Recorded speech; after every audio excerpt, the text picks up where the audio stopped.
Made with Spoken. Celestial Convergence Dragons of Vacari No. 3 by T.A. McEvoy. Digital narration, performed by multiple digital voices. The golden light of Lyra'el did not reach the caverns beneath the singing forest, nor was it welcome there. Damp air clung to the stone walls, thick with moss and secrets, while faint veins of glow moss pulsed like drowned stars. The umbral elves moved silently through their shadow-carved halls, every step a whisper, every glance sharp and measuring. None dared question Rhys as he passed. They only bowed their veiled heads and melted from his path. He descended the winding passage into his private chamber, where the air grew colder still. A shard of mirror-polished glass hovered in the gloom, runes etched across its surface like scars in silver. Drawing it from his cloak, Rhys held it in both hands, his voice a low invocation. Lyra. The air trembled. A breath later, her image shimmered across the glass-pale, perfect eyes like sharpened frost. "You're late," she said. I observed. Rhys replied smoothly, leaning against the wall as though unconcerned, though tension coiled in his shoulders. You'll want to hear what I found. Her silence urged him on. They've returned, he said.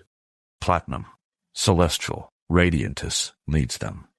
The people greeted him as though he were a god come home. At that, her eyes flickered with a rare, cold fire. "And what is it you want from me?" Direction. His voice sharpened. Do I keep weaving influence, take the council, or do I move now? Her smile curved thin as a knife. "You remember what the mysterious one commanded of you?" Rhys's jaw tensed. To lead the umbral elves. That has not changed. "Then push harder," Lyra murmured. "The council grows restless. Half already look to you. The rest—" Her words lingered like smoke. "They will not follow. Not willingly." Rhys tilted his head, crimson eyes glinting. You would have me remove them? "Not with a blade," she said, voice low and silken. "Quietly, without a trace. A cough at night, a cup of wine that never empties. Results, Rhys, not excuses." His mask slipped. The cold smile beneath showed its true shape. No need for another's hand. I know the herbs that tighten the lungs, the roots that turn blood to ice. I will learn more. I will master it. The shard pulsed once, approval or warning, he could not tell, then went dark, leaving only his fractured reflection. Alone again, Rhys stood in the oppressive quiet. But the silence here was not stillness. It was waiting, watching. Learn, he muttered. Already his mind was racing with half-remembered scrolls, recipes whispered in hidden chambers, and gardens where pale blossoms thrived on decay. If his path to power wound through poison and ash, he would walk it without hesitation. He left his chamber, moving through the labyrinthine halls, until he reached a secluded alcove, carved beneath an arch of midnight vine. A small stall, spilled with bundles of drying herbs, coiled roots and jars that glowed faintly from within. Behind the counter, an elder umbral elf hummed as she sorted leaves the colour of withered bronze. Her pale eyes lifted when she noticed him, surprise flickering there before softening into something like pride.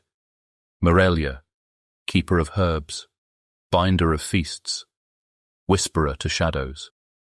Rhys inclined his head, masking calculation with the humility of an apprentice.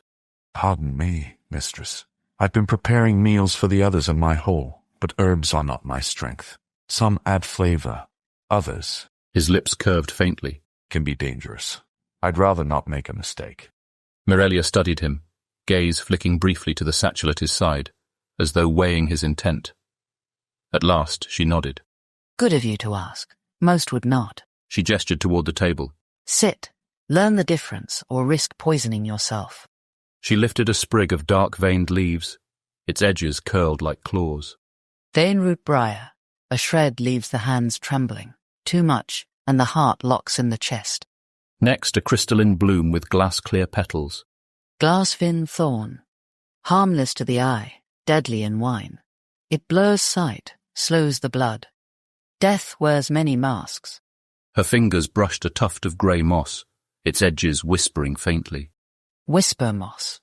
Clouds the mind, steals focus, loosens memory. Many a counsellor has forgotten his own name after too much. She split a pale, brittle husk, scattering seeds that shimmered before fading to dust. Moon blister pod. Weakness creeps slowly, like ice in the veins. Hours pass before the body fails. Last she revealed a blossom of silver-black petals, sweet fragrance cloying in the air. Hollow shade bloom, beautiful and cruel. It does not kill. It unravels the aura, strips magic from the bones. A mage who drinks of it is left hollow. Rhys listened with rapt attention, every word a weapon, every herb another tool. And for flavor? He asked lightly. Mirelia smiled. She plucked a sprig of silver-green mint. Glow mint. Sharp, clean, clears the breath. Next, a star-shaped petal. Thistledon petal. Gentle, sweet, healing for small aches. A twisted copper-brown root. Iron fern. Strong and earthy. It gives strength to the weary. Finally, the faintly glowing leaf she had been bundling earlier. Sunberry. Tart, quickening. In measure, it brightens the whole. Her eyes lingered on him. You have the curiosity of a cook and the manners of a court-bred boy. Careful. Both can be dangerous, but perhaps useful. Rhys bowed his head. Then, perhaps you will make a cook of me yet. But in his mind, the names of poisons whispered like blades being unsheathed. He left the stall in silence, satchel heavier than before, not with food, but with possibility. By the time he reached his private chamber, his smirk had given way to something colder. One by one, he set the herbs upon the stone table, separating the harmless from the fatal, the sweet from the venomous. This was not cookery. This was war. A sprig of vein root briar shaved into a dark wine reduction. A pinch of moonblister pod dissolved into broth. A single flake of hollow shade bloom crushed into the glaze of a roasted fig. Not enough to kill. Not yet. But enough to hollow the council from within, to plant fear until their voices faltered, and their seats grew empty. On the shelf behind him lay a scroll. Names were written in sharp, deliberate strokes. Elders who resisted him. Counsellors who clung to the past. Beside each name, a vacancy waited. Rhys's silver gaze lingered on the list. His lips curved slowly, cold and certain. They will ask for strength, he murmured. And I will give it to them. They will name me what I was always meant to be. The wards pulsed, shadows stretching long across the stone. In the silence that followed, his soft laugh carried like a blade being drawn. The crystalline spires of the Vale shimmered like frozen moonlight, each tower catching the rising sun in hues of amethyst, silver, and pale jade. Morning mist threaded between the trees, curling around marble arches and lantern flowers whose crystal blossoms chimed softly in the breeze. The whole forest seemed to breathe, alive with a music older than memory. Valion had never liked places that whispered like they were smarter than he was. He tugged at the collar of his tunic, clean, pressed, and painfully not stolen, and muttered, "A place like this, even the birds got manners." The grin that followed sat poorly on his face, failing to cover the unease coiling in his gut. Shining cities like this were reminders of everything he wasn't. Jokes were easier than admitting he didn't belong. He crossed a pale stone bridge, boots barely daring to make a sound. Even the echoes came back softened, as though the city itself was too polite to rebuke him. Lantern flowers turned their crystalline faces as he passed, tilting toward him like watchful eyes. Caelorn had called it a brief pause in his training. Thalorian had looked at him like a storm about to break, and Keisha, curse her too-knowing foresight, had arranged for someone new to facilitate a breakthrough. Valion suspected that meant someone was keeping him from setting another sanctum ablaze. He rounded a bend and came to a sudden stop. An Eladrin stood waiting beneath a crystal tree, heavy with diamond-like fruit. Tall and slight, robed in green and silver that rippled like starlight on water, they held themselves with unnerving stillness. Copper hair coiled in a flawless twist, and eyes as sharp as emerald glass fixed on him. Valion forced levity into his tone. "You must be the lucky soul drafted for babysitting duty." "I am Liandris of the Glimmerdeep," they said after a long measuring beat. "And you must be Valion." He swept a half bow, far too casual. In the flesh. Don't worry, I've only accidentally set one person on fire this month. He recovered, mostly. A flicker crossed Liendris's face, disdain, amusement, or both before they replied, voice as smooth as still water. We will work in the star-blown pavilion. There is less flammable material there. Valion blinked, then barked a laugh. Smart, very smart. As they walked beneath flowering arches, his gaze strayed to runes glowing faintly along the path. That one means light, right? It means purity of intent through illumination. The words struck harder than he expected, not just their meaning, but their weight. Wit had always covered the hollow places inside him, but here, every rune glowed like truth carved in stone. He felt something stir, not the urge to impress, but the quiet ache to understand, to rise. He muttered. Ah, close. He muttered. You were off by approximately 7 layers of meaning. He groaned. So basically, a typical morning. They reached the star-bloom pavilion, a wide circle woven of crystal and vine. Scrolls lay in careful order across low tables, runestones set neatly beside them, though Valion noticed a few blackened edges. Dropping cross-legged onto a cushion, he picked up a stylus and tapped it against the table. This one looks familiar. Thalorian had me copy it before the, incident. That word was dawn, Liendris said. You wrote desolation. One squiggle off, it was humid. From the pavilion's edge, a presence stirred. Lord Caranan stood watching, his green and silver cloak lifting in the breeze, expression calm but cautious, no doubt at Keisha's request. My lord, Liendris said, bowing slightly. You observe from afar. Wise. I observe with caution, Caranan said with a faint smile. His gaze softened as it fell on the young man seated amid scattered scrolls. And how fares our scholar? Valion twisted around, grin tugging at his lips. Haven't set anything on fire yet. Progress? Caranan chuckled, warm but vigilant. We celebrate small victories. New footsteps echoed along the crystal path, measured, steady, unmistakable. Gylon, Keisha, and Ong emerged from the archway. Ong's grin was already wide, mischief sparking in his eyes like a boy about to throw a stone at still water. Still struggling with baby runes, Valion? What's next, drawing dragons in charcoal? Valion groaned, slumping over the scroll. Glad to see you too, Ong. Gylon opened his mouth, perhaps to intervene, but Keisha beat him to it. Her red hair caught the light like fire as she arched a brow. Do I need to remind you of your first week in Everhona, when you misread an elven marker and asked a tree to marry you? Ong froze. That tree winked at me. I still say it wasn't entirely my fault. Then, with sulking grace, he stuck out his tongue. Valion couldn't help it. His lips twitched. Their laughter wasn't cruel. It was warm, fierce, but kind. Maybe that was what a bond looked like in the open, love and loyalty wrapped in jest. Well, he said dryly. At least I've never proposed to shrubbery. Yet, Liendris said without inflection. Lord Caranan's laugh carried down the polished path. Perhaps we should all be grateful the scrolls do not speak back. Keisha rolled her eyes. Gylon hid a smile behind his hand. Ong spluttered indignantly, which only made Keisha smirk harder.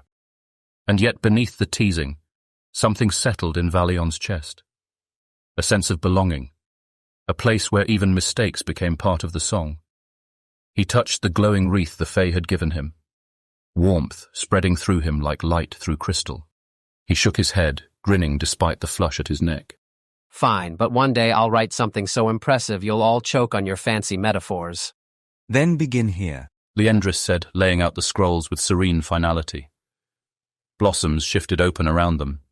Again, with breath, with thought, with patience. Valion exhaled slowly. This time he didn't force a joke. He let the quiet of the pavilion settle into him. He set the stylus against the page. I'm listening, he murmured, not from obligation but from hope.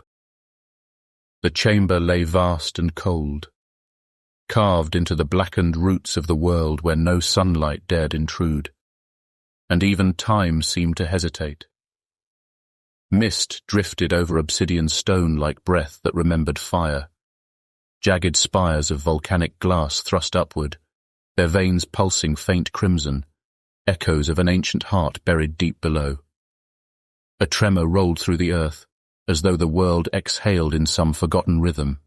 Shadows stirred, and the dragons were waiting.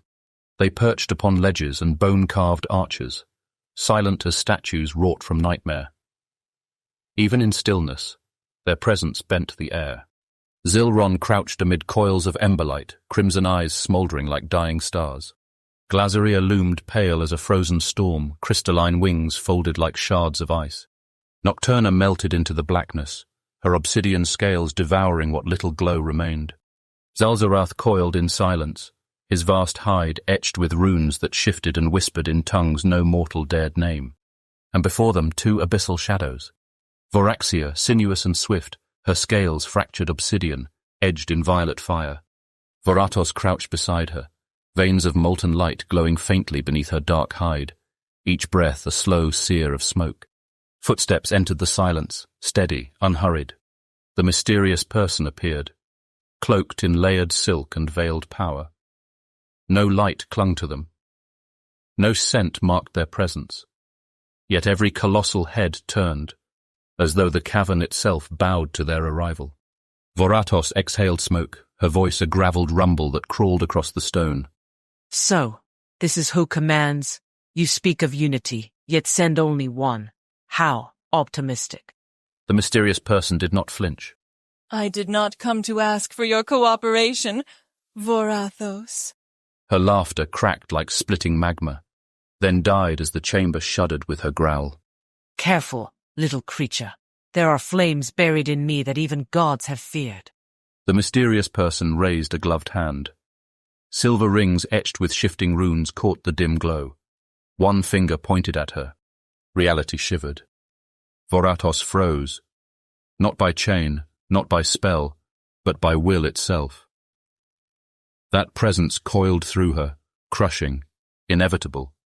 She remembered faintly, unwillingly, an old battle buried in shadow, when another hand had forced her down, when her abyssal fire had guttered like a candle before a storm. The memory burned colder than ice. She could not move. Not from weakness, from power. The mysterious person stepped closer, voice low, cutting silence into shards. I remind you, Voraxia, and you, Vorathos. You were summoned not for dominion, but for alliance. The world fractures, and those who would shape it must first learn to share the fire. Voraxia's silver-white gaze flicked toward her sister, measuring the tremor in Vorathos's restraint. Slowly, carefully, she lowered her head. Not in defeat, in calculation. Submission now was not submission forever. The mysterious person's voice cooled to steel. You will work with the others. You will not devour their allies. You will not fracture the path we are building. Their gaze swept across Zilron, Glaceria, Nocturna, and Zalzorath. Not one dared move beneath that unseen weight. And you, who lurk in silence. The voice rang like a chime within the cavern's bones. This is not the hour for old rivalries. We rise together, or fall separately, scattered, hunted, forgotten. Even you, Zalzorath, cannot unravel prophecy alone. No answer came. Only stillness. Voratos hissed smoke, fury writhing in her chest, but her jaw stayed clenched. Voraxia's gaze lingered, then returned to the figure, patient as a serpent coiling before the strike. At last, the figure turned to the Abyssal Queens. You two have a different task. The chamber stirred. Zilron's wings twitched, rigid with withheld rage. Glaceria's breath frosted the air in a low, disdainful sigh. Even Zalzorath's runes dimmed. Voraxia leaned forward, her tone sharp as a blade. A task? Only you two possess what the others cannot, the figure said. The gift of moving unseen through shadow, through abyss, through fear itself. Where? Voraxia asked. Lyra'el. The name fell like ink into water. Ripples spread through the cavern. Glaceria hissed. Zilron's tail lashed against stone. Radiantus has returned. the figure said. The platinum flight stirs. The celestial dragons walk the skies again. Voratos' molten veins flared. Then we strike? Voraxia tilted her head. Or unseen? The figure's smile was felt, not seen. Let them see you, but do not attack yet. Stretch your shadows across their skies. Let them wonder. Let them fear. Then return and tell me everything. Voratos snarled, smoke curling between her teeth. Why not burn them now? The figure turned, spoke nothing, but the air bent. Power pressed down like a mountain. Zilron's flames guttered. Glaciria froze, frost trembling at her maw. Even Nocturna dared not stir. Zalzorath's runes writhed and dimmed. Voratos bowed, voice rasping like caged fire. As you command. Voraxia lowered her head as well. Not obedience, patience. The figure vanished into shadow, as if the page of the world had been turned backward. Silence closed over the cavern like water. Voratos exhaled smoke, wings restless. The only reason we share this den is them. Voraxia's gaze swept the host. Do not mistake loyalty for weakness. Our claws are sharp, and if that power falters... She let the words hang sharp like broken glass. The ancient said nothing. Voratos and Voraxia launched together, shadows twining as they vanished into the gloom. Lyra'el awaited, and this time the skies would darken not with fire, but with fear. Long after their wings faded, their presence clung like ash that refused to settle. Zilron's embers flared hotter. If not for them, I would have ended the sisters myself. Glaceria's eyes glinted coldly. They will turn on us the moment it suits them. Nocturna rumbled her agreement. Zalzorath's runes twisted into a pattern no one dared name. Best we keep our distance, even our thoughts may not be safe. Zilron's molten gaze lingered on the shadows where the figure had vanished. His wings shifted, restless. For now, we wait, we watch, we endure. His fangs bared in a cruel smile. But when their fire falters, we strike. The cavern darkened once more, its silence no longer still, but simmering. The alliance held, but only because fear was bound, and fear was never eternal. The sky above Lyra'el shimmered with ancient enchantments, threads of light weaving between alabaster spires and crystal bridges, a city crowned by song and starlight, guarded once more by dragons born of the heavens. But far to the north the brilliance dimmed. A shadow spread across the horizon. Voraxia came first. Wings veined in violet fire, slicing through the clouds like knives of night. Each beat drew the silence tighter, as if the wind itself dared not resist. Beside her flew Vorathos, abyssal queen of deep flame, her dark hide glowing with veins of molten light that pulsed like a buried sun. The very air around her warped, heavy with heat and pressure. Neither spoke. They did not need to. Fury bound them, simmering beneath their restraint. Ordered to appear but not strike, their flight tasted of chains. For Voraxia this was torment. She had not returned to the skies to watch. She had come to be felt, to be feared. Lyra'el rose before them, its radiance colliding with their advancing dark. Voraxia's snarl split the silence. We are death-given form, she hissed. And yet we are ordered to spectate. Voratos rumbled low, smoke curling from her jaws. They fear us. That is why we are sent to be seen, but not felt. Their shadows spilled across the ridgeline, smothering the silver wards overhead. The city shuddered. Sentries froze mid-step, heads craning skyward. Citizens clutched amulets, voices stumbling into old prayers. Even the spire bells rang sharp, as if bent by the sudden weight pressing upon the sky. Then light shattered the dark. A blaze of platinum streaked across the heavens, scattering shadow like glass under a hammer. Two vast forms descended in unison, their wings unfurling in radiant arcs, as divine fire and starborn magic cascaded from their scales. The horizon bowed before them. Radiantus landed upon the marble arch crowning Lyra'el's eastern pass, argent scales burning with hammered light, diamond-like silver eyes steady and unyielding. Beneath his calm lay an oath forged across centuries. Shadow would not claim this realm. Beside him Aurelius descended, a living constellation. His wings spilled ribbons of gold and sapphire, scattering starlight with every beat. Power thrummed around him, calm, inexorable, unshakable. Radiantus's voice rolled like thunder across the sky. You do not belong here. Turn back. Varaxia spread her wings, blotting half the horizon. Her voice slid cold as a blade through the air. We were sent to observe. Nothing more. But we will return. Voratos's veins flared, fire licking her fangs. One command, one breath, and the city would burn. But Varaxia's silver-white gaze cut to her, sharp and silent. Not yet. They obeyed for now. Radiantus's silver gaze did not falter. Then return, and find us waiting. Aurelius stepped forward, light gathering along his wings until the air rang like a temple bell. His voice carried not rage, but grief, an ancient sorrow forged from too many broken pacts. Tell your master this. We know you serve another, but shadows thin with every dawn. When that veil falls, judgment will follow. Varatos snarled, smoke boiling in her throat, but she bowed her head. The memory of that crushing will still burned against her chest. Varaxia lingered a breath longer, gaze unreadable. Then she dipped her head in mock acquiescence. We will deliver your message.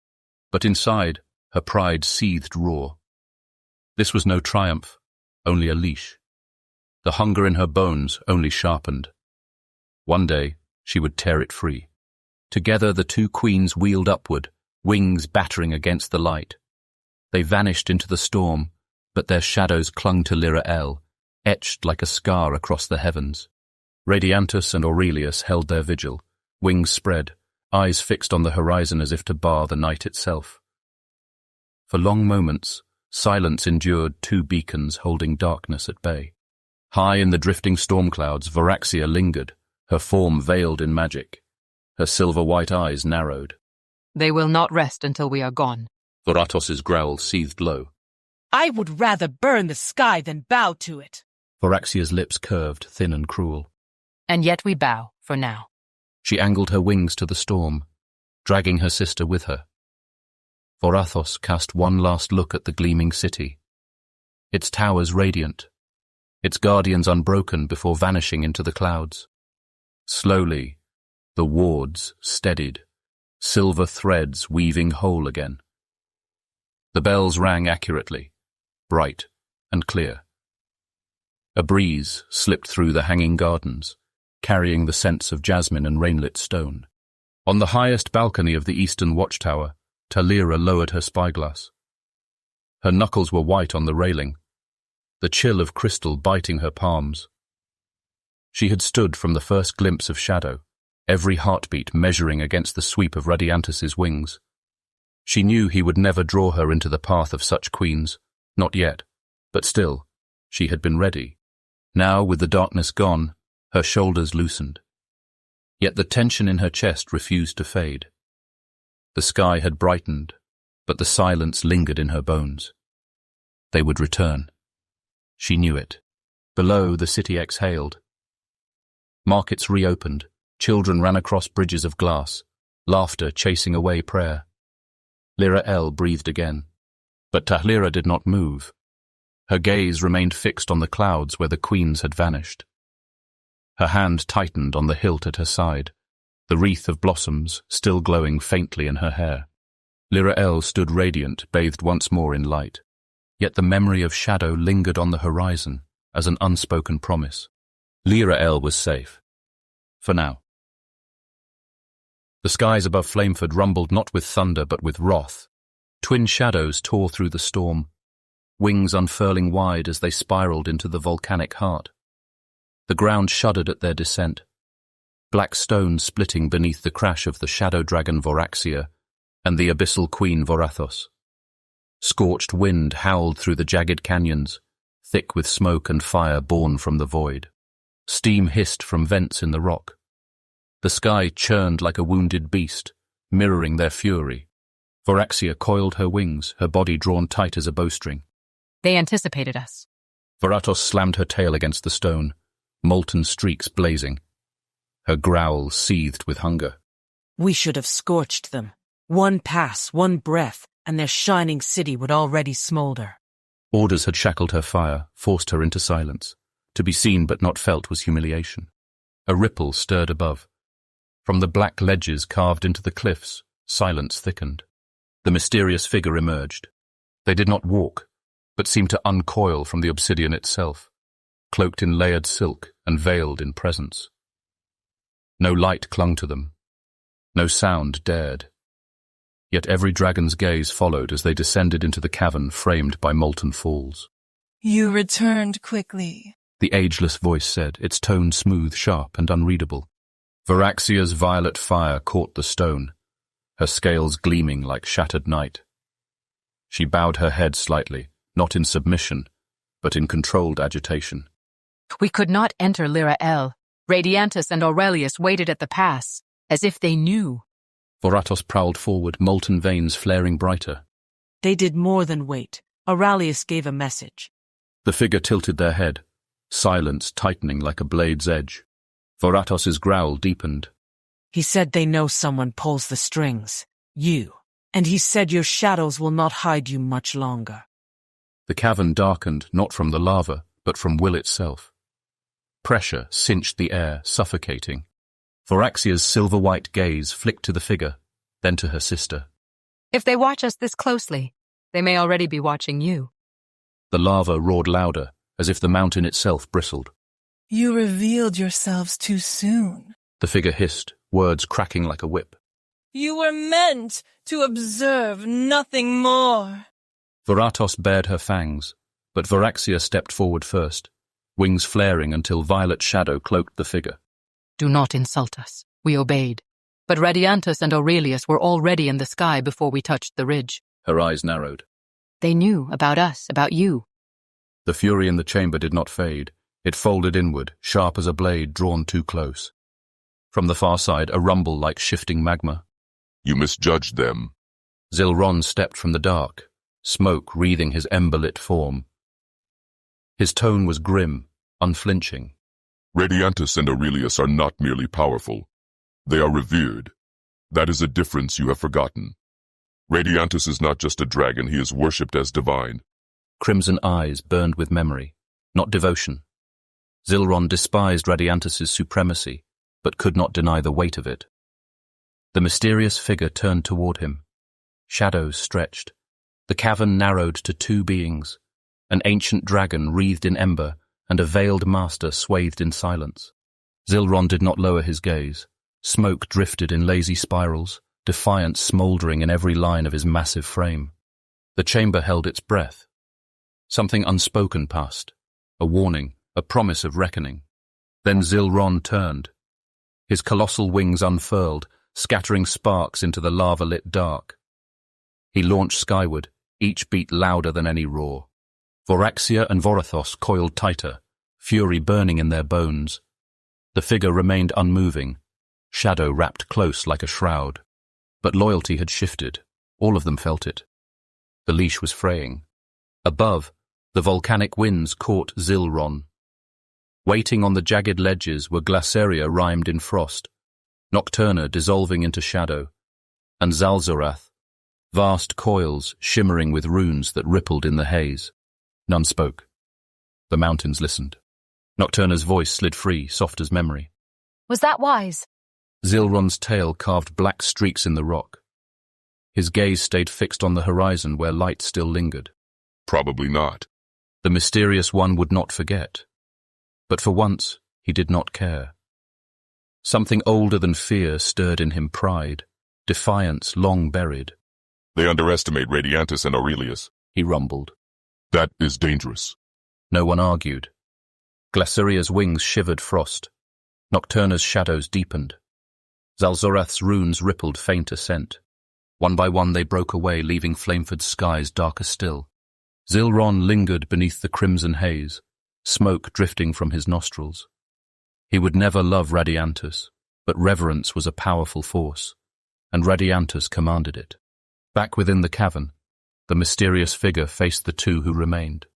There is a change of plan, they said, voice sharp as fractured glass. Voraxia tilted her head. You will not enter Lyra'el again. Haunt the outer realms. Let them see you. Let them fear. But you will not engage Radiantus or Aurelius. Voratos growled but bit back her fire. Voraxia's wings twitched, violet light rippling, but she gave a slow nod. Obedience now did not mean forever. Together the sisters turned and left, sparks scattering into the volcanic dark. The figure remained alone, then strode deeper into the spire. In the lower passage, they found Lyra, pale eyes glinting in firelight. Contact Rhys, the figure commanded. It is time. He takes full command of the umbral elves now. Lyra inclined her head. Her voice was calm, smooth. As you command. But as she turned, a thought lingered like smoke. Kellan.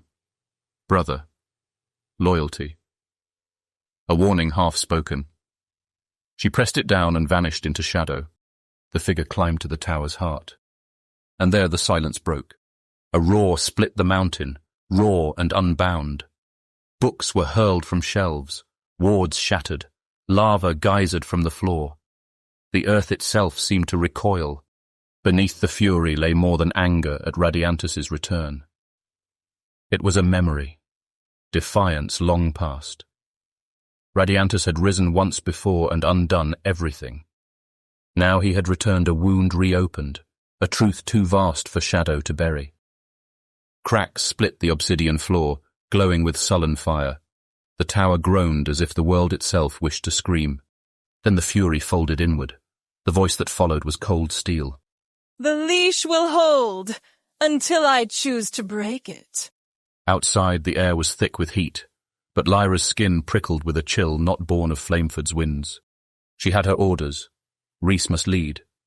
Yet with every step towards Fel Thalor, a thought gnawed at her silence. Do I warn him? Her jaw tightened.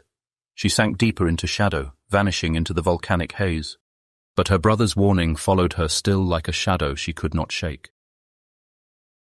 Valion squinted at the curling script on the parchment before him. The Eladrin letters shimmered faintly, shifting just enough to make him question his eyesight or his sanity. Is that an R or a fork? Across the table, Liendris arched a brow. That is the glyph for Salenthra, not a fork. Valion blinked. Right, of course, Salenthra, different from Thalenthra, which makes your teeth fall out. You're learning, Liendris said, folding his hands behind his back.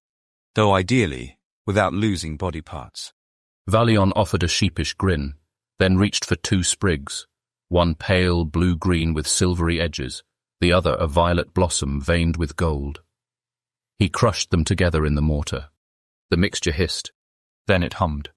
Then the air itself warped, a low whine filling the chamber as glowing veins spidered across the stone table. Oh no. Liendris did not flinch. He pressed his palm over the mixture, whispering a sharp phrase in Eladrin. The glow guttered out, though not before every crystal jar rattled violently. A few toppled, shattering in a spray of light. Valion stared at the mess. That was supposed to be a focus draft. Liendris regarded him for a beat, then said evenly, You mix Stormroot with Dreamshade Blossom. That combination erases memory. In larger doses, it is reserved for funerary rites. A sip more, and you might have forgotten your own name. Valion sagged onto the bench, rubbing his neck. The acrid sweet scent lingered, heavy with more than smoke. Not just the danger of the potion, but the temptation of its effect. To forget. To lose the names and failures that haunted him. Some nights, the idea felt almost like mercy. Liendris watched him quietly, wry detachment softened by something gentler. Do you know why the Eladrin keep to the old ways? Because they work? Valion guessed. Because they last. Liendris crouched, brushing shards of crystal from the floor. Your world rushes to mend what it breaks. We wait. We listen. We act when the rhythm is right. Valion exhaled, gaze drifting to the glowing runes on the wall. I'm trying. I swear I am. But sometimes it feels like everything here was built for people with starlight in their blood, not for someone who grew up sleeping on the floor of a tavern's storage closet. Liendris rose, holding a whole jar in his hands as if it were precious. His copper hair gleamed like woven flame. The seed does not know it is a tree, he said softly. It grows anyway. Valion blinked. The words landed deeper than expected, threading into the hollow places inside him. Maybe they weren't just about Eladrin patience. Maybe they were about him. Hope slipped in like sunlight through a cracked door. Is that Eladrin poetry, or are you just trying to make me feel better? A flicker, almost a smile, touched Liendris's lips. Both. The audience chamber of crystal veil shimmered with refracted light. Sunlight scattered rainbows across the polished floor. Beauty veined with gravity. Valion stood awkwardly at the center, trying not to fidget beneath King Menard's gaze. Ong stood tall beside him, nervous but proud. Gylon leaned against a crystal column, while Liendris lingered near the rear, calm and unreadable. Menard stepped down from the dais, cloak shimmering faintly. You've made progress. Liendris has spoken well of your diligence. Valion cleared his throat. I've tried, Your Majesty. I'm still not sure what half the herbs do, and my elven script looks like a drunk spider fell in ink. Ong snorted a laugh. Valion winced. Sorry, I mean thank you. Menard did not smile, but his eyes softened. Honesty is rare and valued. He glanced at Liendris. How much further can his training go here? The foundation is set, Liendris said. What he lacks now is not knowledge, but application. He must see what he studies alive, in motion. Menard nodded, then turned to Valion. You are going to Lyra'el. The chamber stilled. Valion forgot how to breathe. The words fell on him like a cloak he hadn't known was waiting. Excitement tangled with fear. I what? There is wisdom among the celestial flight, Menard continued. You will learn from them, especially those who serve dragons. They will show you how herbs, healing, and flame align. But... Valion floundered. Dragons. I've read about them and once talked to one. She judged me. You'll get used to it, Gylon murmured. Valion shot him a look. Easy for you to say. You belong here. I'm just a scrappy human who can mix a headache draft and mostly not light himself on fire. Menard raised his hand, silencing him. You will not go alone. From behind a crystalline arch, Keisha stepped forward. You will accompany him, Menard said. Not to lead, not to protect, to guide. Your presence will steady him and remind the Celestials that our strength is not divided. Valion gaped. Wait, you're coming with me? Keisha folded her arms. You say that like it's a bad thing. No, I mean it's great, just unexpected. Gylon chuckled. You'll need it. Celestial dragons don't suffer fools or fainting apprentices. Valion groaned. Perfect. That's exactly the kind of supportive imagery I needed. Ong stepped forward, laying a hand on Valion's shoulder. You'll be fine. You always find a way. Quiet, unwavering. His words steadied Valion more than any decree. And I'll stay here, Ong added, glancing toward Gylon. It's time I got to know my brother. And maybe let the king be a father, too. Menard's eyes flickered, something old and aching behind them. It would please me. The crystalline terrace overlooked the Pegasus stables. Their wings shimmered in hues of pearl and moonlight, their bodies larger than Valion expected. He froze. They're bigger than I expected. Keisha adjusted her satchel. You've met dragons. Yes, but dragons expect you to be afraid. These creatures look disappointed in advance. One tossed its head with a sharp snort. Valion edged closer. Easy, I'm not food. Most ignored him, but one silver-dappled, violet-eyed broke away. She stepped toward him. Oh no, he muttered. She's looking at me. Why is she looking at me? Maybe she likes you, Keisha said. That's worse. Pegasus nuzzled his ear, pressing her head against his shoulder. Valion yelped, half laughing, half panicked. Okay, that's fuzzy and ticklish. Slowly he lifted his hand and brushed her mane. Looks like she picked you, Keisha murmured. Valion blinked. Why would she do that? Because she sees something in you that you're too busy doubting. Before he could argue, Pegasus bent her legs. Valion swallowed, then clambered awkwardly into the saddle. Okay, he said, gripping the reins too tightly. But no flips, and no judging if I scream. The Pegasus flicked her ears, amused. Ready? Keisha asked. No, let's do it anyway. Wind roared past as the Pegasus leapt skyward, scattering light like shards of starlight. At the overlook, Ong stood in silence. Menard stepped beside him. They'll be fine, Ong said with more hope than certainty. I could tell you not to worry, Menard replied. but I know better. Ong's voice was low. Keisha is giving us time to get to know each other. She probably knows you need it, Manad said. Gratitude flickered in Ong's chest. Keisha always seemed to know, but letting her go stirred old instincts, the memory of nearly losing her once before.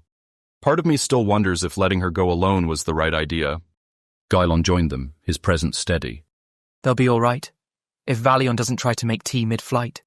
Ong let out a rough laugh despite himself.